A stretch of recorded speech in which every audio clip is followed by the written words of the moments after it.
Les saludamos nuevamente desde el Instituto Nacional de Enfermedades Respiratorias, Ismael Cosío Villegas, y les damos la bienvenida a un nuevo ciclo de videoconferencias sobre temas médicos de alta especialidad para este 2019.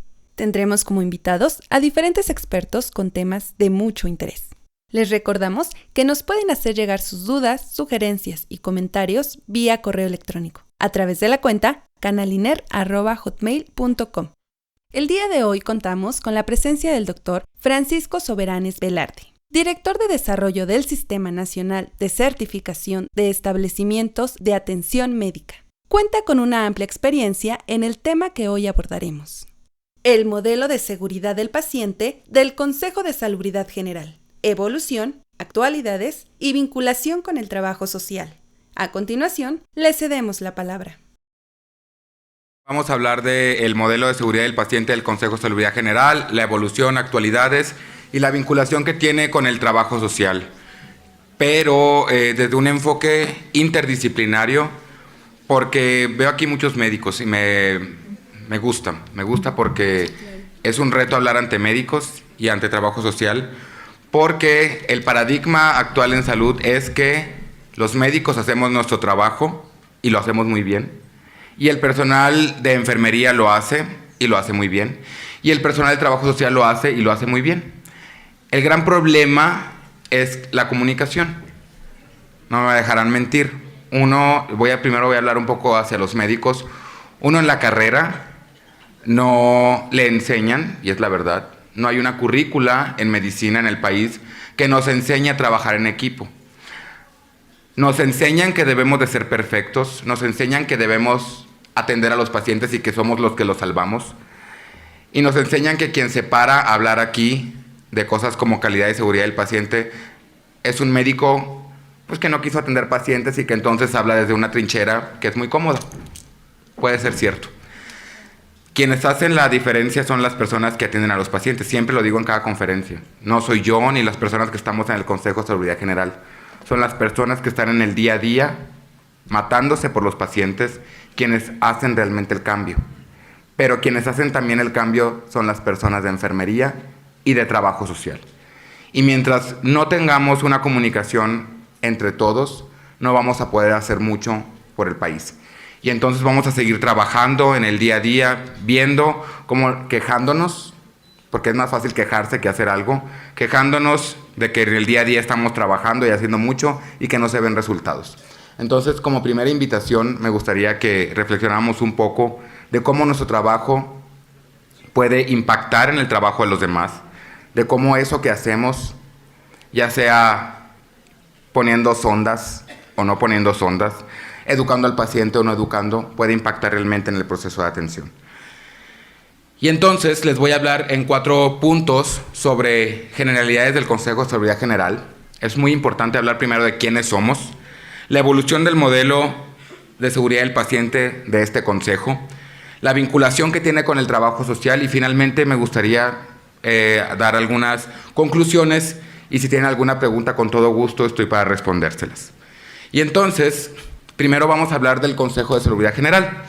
El Consejo de Salubridad General es un órgano constituido precisamente en la Constitución política de los Estados Unidos mexicanos, vigente desde 1917. El año pasado celebrábamos el centenario del Consejo de Salubridad General. El Consejo de Salubridad General no es algo que tenga 100 años realmente. En realidad, desde la Nueva España, desde los tiempos de la colonia, existió un protomedicato de la Nueva España, el cual a lo mejor nos lo han enseñado en trabajo social, en enfermería o en medicina, que era la autoridad que se encargaba de regular los servicios de salud de aquel entonces, y se podían llamar como tal, en la Nueva España. Para el siglo XIX, durante la época de Maximiliano, pues se crea, antes de eso, el Consejo General de Salud. Y luego, cuando pasa toda la historia, es bien interesante conocer la historia, porque cuando llega Maximiliano, a mediados del siglo XIX, resulta que le cambia el nombre solamente, pero se mantienen las funciones de ese consejo. Y entonces, para 1900 para cuando Benito Juárez vuelve a la presidencia, él regresa teniendo las funciones del Consejo. Entonces, ese mismo Consejo continúa independientemente cuando era república o cuando era imperio nuestro país.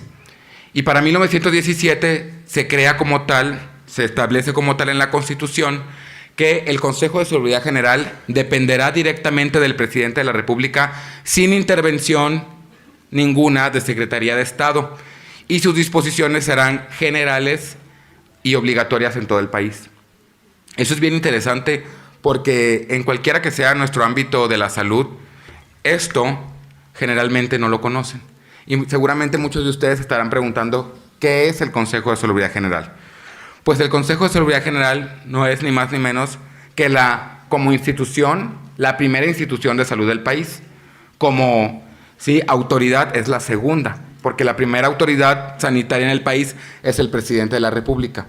La segunda es este Consejo. La tercera es la Secretaría de Salud Federal.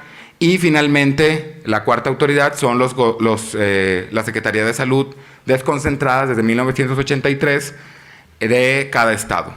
Entonces, ese es el orden jerárquico que tiene el Consejo de Salubridad General. Muchas veces se piensa que nosotros somos parte de la Secretaría de Salud, lo cual no es correcto. El Consejo de Salubridad General, como lo pueden ver ahí, está constituido como organismo autónomo superior a la Secretaría de Salud. ¿Cuál puede ser la confusión que hay? Es que el secretario de Salud es el presidente del Consejo de Salubridad General. Y entonces, si ustedes recordarán, en el 2009, cuando hubo la epidemia de H1N1, quienes están aquí de residentes seguramente eran estudiantes. A mí me tocó estar rotando en urgencias en el Hospital Universitario de Nuevo León. Y entonces, pues era una paranoia, ¿no? Y entonces cuando se decide en el país que no podíamos ir a los cines, no podíamos ir a los estadios, no podíamos ir a ciertos lugares de concentración, que pues es muy interesante para ustedes como Instituto Nacional de Enfermedades Respiratorias, pues no se decidió por parte del secretario de Salud. Se decidió, y esa acción se determinó por el Consejo de Salubridad General, en ese entonces el doctor Córdoba Villalobos, como presidente del Consejo de Salubridad General, porque quien tiene la autoridad para determinar esas situaciones es el presidente del Consejo de Salubridad General y no el secretario de Salud. Entonces, la persona que funge como secretario de Salud tiene una doble función: secretario de Salud y presidente del Consejo de Salubridad General. Entonces, creo que es muy importante entender esto, porque en el marco normativo y regulatorio de nuestro país, muchas veces no lo sabemos, y no lo sabemos porque no está incluido dentro de las currículas de nuestros planes académicos. ¿Y cuáles son las funciones que tiene este Consejo de Salubridad General? Pues la que me corresponde a mí es la calidad de la atención y seguridad del paciente. En el Consejo de Salubridad General hay dos grandes direcciones generales. La Dirección General Adjunta de Priorización, que se encarga de todo lo relacionado con el abasto de medicamentos para el sector salud, la definición de enfermedades, tratamientos y medicamentos asociados a gastos catastróficos, así como las emergencias sanitarias que atenden con la seguridad nacional. Esto nos toca a las dos direcciones, esto relacionado con emergencias sanitarias. Y en la Dirección General Adjunta de Articulación, de la cual tomaré cargo a partir del mes de mayo, como Director General Adjunto de Articulación y responsable del Sistema Nacional de Certificación de Establecimientos de Atención Médica, es la calidad de la atención y la seguridad del paciente. Esa es, en pocas palabras, lo que nos toca. Parece poquito, pero cuando ves todo el país de frente dices, ah, caray, hay mucho que hacer. Entonces, desde esta dirección, la Dirección General Adjunta de Articulación, lo que tenemos como herramienta ejecutiva y real objetiva para poder evaluar la calidad y la seguridad del paciente es el modelo del Consejo de Salubridad General. Es un modelo de seguridad del paciente. ¿Cómo hemos evolucionado? Es también muy interesante conocer la historia, porque quien no conoce la historia está destinado a repetirla. Ustedes saben que los modelos de calidad pues varían, y generalmente los médicos y el personal de salud tenemos la idea de que los modelos de calidad son un cuadrito de Excel donde voy palomeando las cosas que me voy encontrando. Y entonces, si pido que haya una cámara, si pido que haya unas flores, si pido que haya una pantalla, pues voy y veo. Entonces las palomeo. Y yo siempre les pregunto, para hacer eso, no necesito ser profesionista, no necesito tener experiencia, ni para palomear checklist, puedo mandar a cualquier persona que vea que hay las cosas. Y entonces, esos son los modelos previos donde voy y veo, palomeo, y si veo que tienes un puntaje suficiente, te doy una certificación. Actualmente, el modelo ha cambiado. Desde el año 2009, el modelo cambió cuando se decide que se iba a homologar con el de Joint Commission International, el famoso JCI. Y en el año 2008 se crea un grupo interinstitucional de personas, tanto del ámbito público como privado, para que vayan a Chicago, y fueron a Chicago por alrededor de una semana, para ver cómo funcionaba el sistema ese de seguridad del paciente y de calidad. Y entonces se hace un trabajo por un año con JCI y se termina homologando en el primer modelo de seguridad del paciente. El primer modelo de seguridad del paciente se publicó el 1 de enero del año 2009 y desde entonces se empieza a cambiar el paradigma. No voy a decir que se ha cambiado porque estamos en un proceso de evolución, en un proceso donde queremos que la gente realmente lo note, donde se vea que hay un cambio y que pasamos de los checklists a ser realmente operativos y hacer que las cosas cambien. Y después en 2011 se hace una mejora. Y luego en 2012 se publican otros estándares. Y en 2015 finalmente se publican los estándares que están vigentes y que ustedes pueden encontrar en la página de internet. A partir del 1 de agosto del 2015 ya van a cumplir 3 años estos estándares y actualmente los van a poder encontrar así. Son de diferentes colores. Primero fue rosa, luego fue verde, actualmente es verde y con esta leyenda de centenario del Consejo de Salubridad General. La verdad es que también puede, y nos han dicho, es que ¿por qué cambian las versiones? Ya esperemos dejar de hacer eso. ¿Por qué? Porque también confunde a la gente. Sale un color nuevo, es que cambiaron los estándares. Espérense. Cambió porque cambió la administración y ahí también hay que entender cosas políticas muchas veces. Y entonces, pues cambia de color solamente, pero el contenido es el mismo. El mensaje de este modelo es que las cosas hay que hacerlas realmente en el momento en el momento correcto y de la manera oportuna. Y esa es la manera en la que lo esquematizamos. Muchos de ustedes han de conocer y han de estar más o menos comprometidos o no comprometidos con las metas internacionales de seguridad del paciente. Ay, es que ya me tienen haciendo el famoso tiempo fuera. Con la medicación, gestión y seguridad de las instalaciones, prevención y control de infecciones y competencias y capacitación del personal, que son los famosos sistemas críticos para la seguridad del paciente. Y luego los apartados que nos hablan de la atención del paciente y, muy importante, gestión de la organización y como base, mejora de la calidad de seguridad del paciente. Y algo muy importante que traemos aquí es, generalmente cuando vamos a trabajar como organización, y digo, al personal operativo que están en el día a día viendo a los pacientes, admitiéndolos, egresándolos, dándoles indicaciones, atendiéndolos, tomando radiografías, etcétera, pues dicen, pues a mí eso ¿qué me dice? Y tienen toda la razón, tienen totalmente la razón. ¿Por qué? Porque a lo mejor la plática no se trata de venir a enseñarles de qué es esto, porque esto ya lo hemos dado en el instituto varias veces, tanto es así que su instituto está certificado. Y seguramente muchos han de estar pensando, estamos certificados, y hay personas de aquí que me lo han dicho, ¿cómo es posible que estemos certificados si nos falta tabla? Claro, quejarse es lo mejor. Pero cuando uno ve el cambio, y lo están pensando seguramente, pero para el modelo es bien importante entender que un hospital que está certificado no es un hospital que es perfecto. Para nada. Y lo digo así abiertamente. Este hospital no es perfecto, como no lo es ningún hospital en el mundo. Es un hospital que está aprendiendo, y lo comentaba hace rato con los directivos, es un hospital que está en un proceso de evolución y como primer paso se le otorgó una certificación. Entonces, lejos de estar dormido en sus laureles porque certificaron.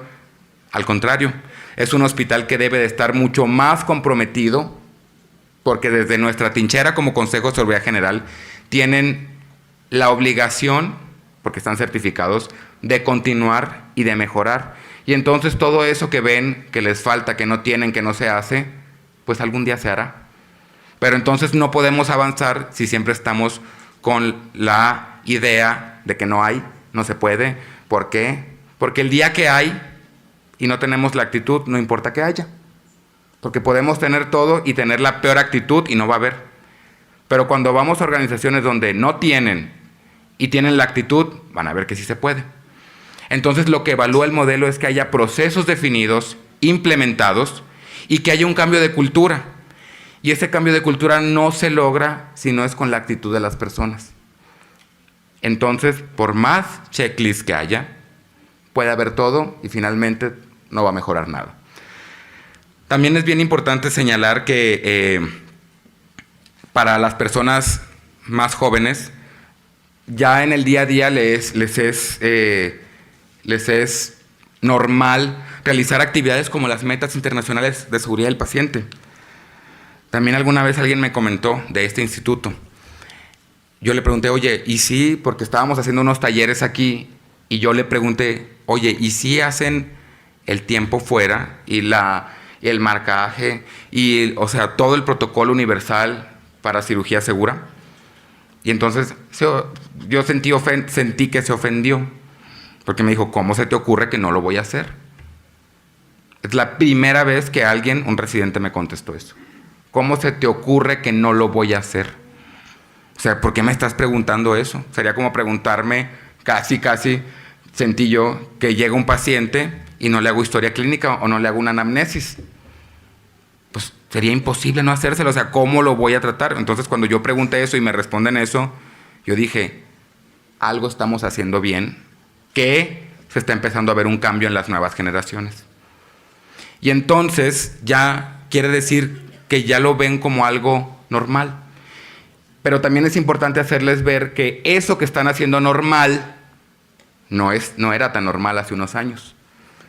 Quien rotó en hospitales, es que dicen, es que yo roté en un hospital que estaba certificado, pues qué bueno, quiere decir que estamos moviendo a la gente. Yo no me imagino, ¿quién de aquí le tocó esterilizar agujas? ¿A nadie? ¿A nadie? ¿Nadie le tocó hervir agujas? ¿A usted, doctor, le tocó el tiempo en que se esterilizaban agujas? Que se reusaba la jeringa, la aguja, le sacaban punta. ¿A usted le tocó? Y entonces, ¿qué era el punto de ver de entonces? Pues que en ese entonces pues era lo que había. Y era como se hacía, y era el paradigma y estaba bien, nadie lo discutía. Cuando yo estudié medicina, a mí nadie me habló del tiempo fuera, ni del marcaje, y de todas esas tonterías que a lo mejor muchos de ustedes ven como normales ahora. Y entonces yo les digo, véanse hacia el futuro. Cuando veamos a las nuevas generaciones, cuando veamos a nuestros hijos, nuestros nietos, nuestros sobrinos en el futuro que estudien algo relacionado a la salud y nos digan, oye papá, oye abuelo, oye tío, ¿a poco en tus tiempos la gente no hacía el tiempo fuera? Yo le voy a contestar, pues así es. Y antes de mí, las agujas servían. Van a decir, pues qué salvajes eran en el 2015. Y pues sí, y entonces el punto es verse hacia el futuro y ver que las cosas que estamos haciendo ahorita son un parteaguas. Porque lo que ustedes hacen muchas veces, a lo mejor hacer triage, a lo mejor higiene de manos, el tiempo fuera, son acciones tan simples que ya las ven en el día a día y no se dan cuenta que son parte de eso y que ustedes son parte, no son parte, ustedes son el todo de la certificación. Porque si ustedes no estuvieran haciendo esas cosas, su instituto no estuviera certificado el día de hoy. Y hablando especialmente de trabajo social, ¿cómo es que se vincula? Yo les pregunto, trabajo social, cuando cuando como organización los líderes dicen, vamos a trabajar en el modelo y lo vamos a implementar, trabajo social, ¿y yo dónde voy a trabajar? ¿Dónde generalmente se ponen? Trabajo social. derechos del paciente y de su familia. ¿Sí o no? Es clásico eso, clásico. Trabajo social, tú vas a PFR. ¿Por qué? Porque eres trabajo social y PFR es derechos de los pacientes y de su familia, y tú trabajas en eso y te lo lees todo y nomás en eso. Y a lo mejor ya me di cuenta, ya leí después, y también hay un pedacito de AOP, de evaluación de pacientes, porque ya vi que hay una evaluación social y económica. Pues ¿a quién le toca trabajo social? Y si no tengo trabajo social en el hospital, pues no se puede hacer. Y entonces, ahí quedó. Yo les pregunto, ¿trabajo social realmente involucra todo el modelo? Así como los médicos y enfermería están en gestión de la comunicación y la información, y así como el personal clínico está en gestión y seguridad de las instalaciones. ¿Por qué? Porque habrá un punto en que nos toque participar en ese proceso. Y entonces, de metas internacionales de seguridad del paciente, ¿qué le puede tocar a trabajo social? ¿Solamente es la educación? ¿No le toca implementación? ¿No le toca ir a las habitaciones de los pacientes, estar con ellos? Y entonces, pues como yo no los estoy atendiendo clínicamente, no tengo que hacer higiene de manos. Y como no tengo que poner sondas, pues yo no hago higiene de manos. Y como a mí no me han enseñado, no me toca evaluar nada. ¿Será cierto eso? Es un paradigma que se tiene en todo el país. Y cuando hablamos de manejo y uso de los medicamentos, a lo mejor no los recetan, pero no son quienes concientizan a los pacientes de que es importante no tomarse los medicamentos, porque los médicos los podemos prescribir y ahí le decimos, ¿sabe qué es importante que se los tome? Pues sí, pero ¿quién concientiza al paciente de que es importante no estarle dando otros medicamentos que no se le hayan prescrito por más que se los esté tomando en casa? ¿Quién? Trabajo social. Y entonces, ¿quién identifica las cuestiones sociales y económicas del paciente que van a impactar en el proceso de atención? Yo como implementador en alguna ocasión me tocó algo muy chistoso, que a lo mejor cada quien tiene sus experiencias. Yo les comparto la mía. En alguna ocasión llegó un paciente que se iba a operar de la columna. Pues era un hospital general. Y entonces no teníamos implementado el proceso de evaluación de pacientes, sobre todo la evaluación de riesgo social, identificación de factores de riesgo social. Y entonces el paciente lo operan de la columna y al día siguiente, cuando va a enfermería, llega toda asustada porque el paciente no tenía tenía familiar, pero el paciente despierta en el suelo. Y entonces ahí la pregunta es, lejos de regañar al paciente, era preguntarnos por qué como hospital permitimos que el paciente despertara en el suelo. Lo más fácil es echarle la culpa al paciente. Es que es un inconsciente, ¿cómo se le ocurre? Que bla, bla, bla. Y acá es voltear la pregunta. Es decir, ¿qué estamos haciendo o qué estamos dejando de hacer? Que no estamos identificando a una persona que duerme en el suelo en el día a día. Y cada quien tiene historias, ya veo risas por ahí, cada quien tiene historias de las características particulares de cada paciente. Porque no es el paciente con neumonía, no es el paciente con tuberculosis, no es el paciente con enfisema, es el paciente con nombre y apellido, con tal edad y con tantos sentimientos. Y a veces se nos olvida eso. Entonces, ese paciente no era un paciente, no era el paciente que tenía una hernia de disco, era el señor de tantos años, que en su día a día le gustaba dormir en el suelo. Y entonces, ¿quién es uno para decirle, señor, qué feo que duerma en el suelo? Y entonces, ahí entra un factor determinante. ¿Por qué no implementamos un proceso para identificar qué es lo que hace el paciente en su día a día? ¿Qué nos puede decir él para poderlo tener en cuenta y poderlo educar para que le vaya mejor en su salud? Porque para eso estamos. Y entonces, como personas, y es muy normal, la primera respuesta es, ¿y por qué? Él no nos dijo, ni su familiar. Ok, lo entendemos, pero el modelo pide cambiar esa idea. Ok, si no te lo dice, pregúntaselo. el proceso definido e implementado para preguntarle al paciente qué le gusta, qué no le gusta, qué hace en su día a día. Y entonces los médicos decimos, pero es que yo ya lo pregunté en la historia clínica. Y no. Ese es otro cambio de paradigma. En la historia clínica identificamos tantas cosas que a veces no identificamos esta parte de las particularidades de cada individuo. Claro que los médicos conocemos a nuestros pacientes, conocemos que tienen algo, pero es que si no nos comunicamos, es imposible que tengamos toda la información de ellos.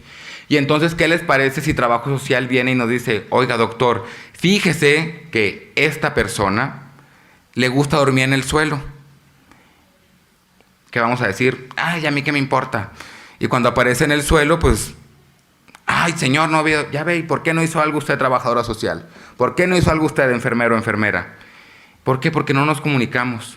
Cada quien estamos acostumbrados a trabajar desde nuestra trinchera, con nuestras especialidades, subespecialidades, y finalmente hacemos poco cuando no trabajamos en equipo. Y entonces eso es algo muy importante que me gustaría transmitir. Trabajo social está en absolutamente todos, puede estar en absolutamente todos los apartados del modelo. Y entonces aquí lo tenemos.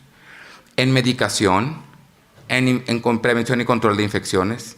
¿Quiénes son las personas que educan muchas veces en conjunto con enfermería en, mire, hay que ponerse el cubrebocas, hay que usar guantes? No somos los médicos, es la verdad. O el paradigma es que no lo seamos. Yo espero que aquí sí lo sean. Dice aquí la compañera que sí. Y entonces, si yo no lo educo, si yo no lo veo, si yo no lo hago, pues ¿quién lo va a hacer? Lo más fácil es decir, pues le toca al enfermero, le toca a Trabajo Social, le toca a N persona, y finalmente yo no lo hago. Personal, competencias y capacitación del personal es un sistema crítico donde también es muy importante que quien haga las acciones tenga las competencias. En nuestro país tenemos una gran ventaja que tenemos a la Dirección General de Profesiones de la Secretaría de Educación Pública, donde podemos meternos a la página de internet e investigar si tal persona realmente tiene la profesión que dice tener, con el simple nombre. Si ustedes se van a Estados Unidos, no pueden hacer eso, porque no existe. Y muchas veces también solamente nos quejamos. Y entonces esto en el modelo, en la evolución también facilitó un proceso que se llama la verificación de la fuente original. Es decir, si yo quiero, simplemente vayan a un médico. Ustedes quieren saber si ese médico es neumólogo, realmente, métanse a la página, y seguramente muchos lo han hecho, y métanse a la página y van a poder encontrar que esa persona realmente o no tiene las competencias que dice tener. Tan sencillo como eso. En Estados Unidos no se puede hacer eso. Y entonces en este modelo, una de las prioridades es que el personal realmente tenga esas competencias. Y entonces al personal, al menos al clínico, tenemos que hacerle esa verificación de fuente original para garantizarle a los pacientes que las personas que lo están atendiendo realmente tengan las competencias que dicen tener. Y es muy sencillo. Me meto a la página, lo veo y ya. Y en este instituto aprendimos mucho también de que primero, no me dejarán mentir, primero, entonces, ¿qué hay que hacer? Identificar quién es el personal clínico y quién es el personal no clínico, para posteriormente decir, de este bonche veo quién tiene cédula, porque luego me van a decir, es que hay posttécnicos, hay subespecialidades o alta especialidad donde no dan cédula. Efectivamente, ahí entra otro proceso donde la organización tiene que demostrar que esas personas realmente tienen esa subespecialidad, alta especialidad, posttécnico, técnico, etcétera, que no dan cédula profesional. ¿A quién no le gustaría ir a un hospital o que sus papás, sus hijos fueran a un hospital donde se hace esto? ¿A quién no le gustaría? Mucha gente de aquí no sabe que eso ya se hizo en este hospital. Por eso están certificados también. Entonces, cuando empiezan a ver, ¿a poco hacen eso? Les puedo asegurar que en este hospital la verificación de fuente original está implementada. Y entonces, cada uno de ustedes ha sido buscado para saber si realmente tiene esas competencias. Y no tienen por qué preguntarles. A lo mejor si tienen a un compañero médico que no era médico, pues ya no está. No pasa de ahí. Pero es algo muy importante, porque en México me voy a Santo Domingo y puedo mandar a hacer mi título. Y entonces nos hemos encontrado con organizaciones que nos han dicho, nos hemos encontrado médicos que tienen la cédula de un abogado y la utilizaban y el abogado está muerto. Y lo digo realmente. Entonces ese médico tenía 6 años con nosotros y cuando nos dimos cuenta pues casi se nos fue el alma. Y el médico atendiendo pacientes y operando pacientes. Y resulta cuando se hace la investigación que esa persona tenía la carrera de medicina trunca. Pues claro, trunca y le enseñan a medio a operar, pues finalmente operaba. Y yo llego con una cédula falsa, pues claro. ¿Y quién me va a decir que no? Pero este proceso, vean la importancia que tiene. Realmente identificar a las personas que tengan esas competencias. A mí no me gustaría que me operara una persona que no tiene las competencias. Instalaciones. Es que instalaciones le toca al de mantenimiento. Levante la mano, ¿quién estuvo aquí el 19 de septiembre del año pasado trabajando? Levántenla, allá también arriba. ¿Qué hicieron? Y muchos van a decir, es que fue un desastre porque cada quien dio por su lado. Pues efectivamente, y así pasó en todo el país.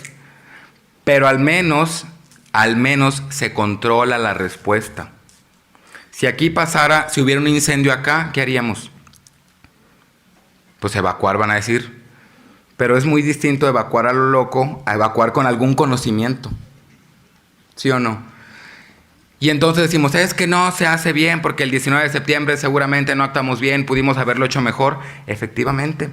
Y su hospital aprendió también, como aprendimos muchos, de qué hacer y qué no hacer y en qué podemos mejorar.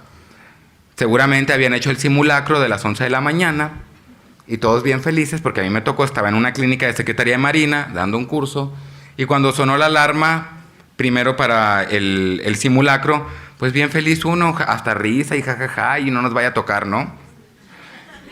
¿Y cómo va a ser eso? Y seguramente, no, yo de aquí ni me voy, es una tontería, yo estoy viendo pacientes. Seguramente les tocó. O yo no lo voy a hacer, porque tengo cosas que hacer, no voy a participar en el simulacro. Y cuando a las 2 horas y 14 minutos se presenta el sismo real, ay, nanita, ahí sí, ¿no? Ahí sí me acordé que tenía que haber hecho el simulacro. Pues allá se están riendo porque así pasó. Y así pasa. Y cuando veo que se caen edificios, entonces aprendí que no son tantas tonterías lo que están haciendo en mi hospital entonces. Que algo tiene de verdad, que algo tiene de bueno haber hecho este simulacro que para mí era tan tonto en ese entonces. Y entonces si no me enseñaron, a lo mejor ahora lo voy a hacer mejor. Repito, un hospital certificado no es un hospital perfecto. Es un hospital que va aprendiendo en el tiempo a mejorar. ¿Por qué? Y también los mexicanos somos muy malinchistas y me ha tocado también conocer historias de que yo estoy aquí y no lo quiero hacer. No voy a hacer evaluación de pacientes, no voy a hacer historia clínica, no voy a hacer las metas, no voy a hacer nada de esas tonterías. Ya tengo una rotación en Johns Hopkins. Ay, sí, lavado de manos, ya estoy lavándome las manos en Estados Unidos y tengo que hacer el triage. Uy, claro, lo hago y llego acá y no lo hago. Y así somos. Y así somos aquí mismo con personal que trabaja en un hospital que está certificado. Entonces yo en el día trabajo en el hospital certificado, hago el triage, hago los procesos, lo que me dicen, hago la conciliación de medicamentos. Si alguien viene a decirme en relación a la revisión de la idoneidad que hay que modificar, pues a lo mejor lo escucho y luego ya determino si sí o si no. Pero luego en la tarde me voy a otro hospital que no está certificado y me vale. Y entonces allá, aquí, ¿tú quién eres? Oiga, doctor, oiga, enfermero, oiga, trabajadora social. Pero si usted trabaja allá junto conmigo, ¿por qué allá sí lo hace y por qué acá no? Pues porque sí. Porque así es la cultura y entonces la cultura arrastra. La cultura nos arrastra realmente. ¿Quién de aquí ha rotado en Médica Sur, por ejemplo? Cuando van allá, no pueden pensar que van a ir al quirófano y no van a hacer el marcaje ni el tiempo fuera. Pero cuando me voy al otro hospital, no, pues es una tontería y allá hasta participo en el otro hospital. No me dejarán mentir. Es cultural. Entonces, en este hospital, la cultura también arrastra. Entonces, si ya se está haciendo, no dejen de hacerlo. Los residentes, si ven que sus R's menores, que somos muy jerárquicos y le decimos menores, si ven que sus R's menores no están haciendo el tiempo fuera, no están haciendo la evaluación de pacientes, no están haciendo historias clínicas, apóyenlos a que los hagan. A lo mejor castíguenlos, pues ya es otra cosa. Pero apóyenlos. Porque a mí nadie me pidió que marcara pacientes. A mí nadie me pidió que participara un tiempo fuera. Y yo en mi momento también fui de las personas que pensaba que esto era una tontería. Y lo digo abiertamente. Y ahora actualmente soy la persona que dirige estas cosas en el país. Pues, ¿qué onda contigo? ¿No estuviste convencido desde siempre? La verdad, no. Y entonces, más que platicarles de cosas técnicas, es venir a compartir una experiencia de cómo, cuando uno se concientiza de las cosas y ve por qué me voy para allá y lo hago, y por qué acá no, y por qué es importante, importará o no, pónganse a sus familiares en la plancha del quirófano y digan: quiero que le operen en el lado correcto, quiero que le operen el pulmón correcto, quiero que le operen el óvulo, le van a extirpar el óvulo, quiero que sea ese lobo, quiero asegurarme. Pues empiecen por ustedes. Empiecen por ustedes y no esperen a que los alcance la tragedia. Conclusiones y preguntas. A lo mejor me estoy adelantando, pero me gustaría decir que el modelo de seguridad del paciente es el resultado de ese trabajo conjunto que hemos venido aprendiendo. El Consejo de Salubridad General, en conjunto con ustedes que son quienes lo implementan. Y me gusta mucho la idea de cuando termino estas pláticas que la gente se me acerque, o una de dos, o me lamenta o me dice tenía razón. Entonces espero que sean de los que digan que tenía razón. Y si no, también me la pueden mentar y podemos discutirlo, porque inevitablemente nos va a alcanzar todo esto. Entonces, como yo les digo muchas veces, o hay de dos, o está por las buenas o está por las malas. Mejor escojan por las buenas, porque finalmente los va a alcanzar. Esto de seguridad del paciente es algo que, independientemente exista un modelo del Consejo o no, llegó para quedarse. Porque en el futuro no creo que alguien vuelva a hervir agujas. No creo que alguien vuelva a operar a un paciente sin verificar que sea el lado correcto ni el paciente correcto. ¿Por qué? Porque nos vamos a ver arcaicos.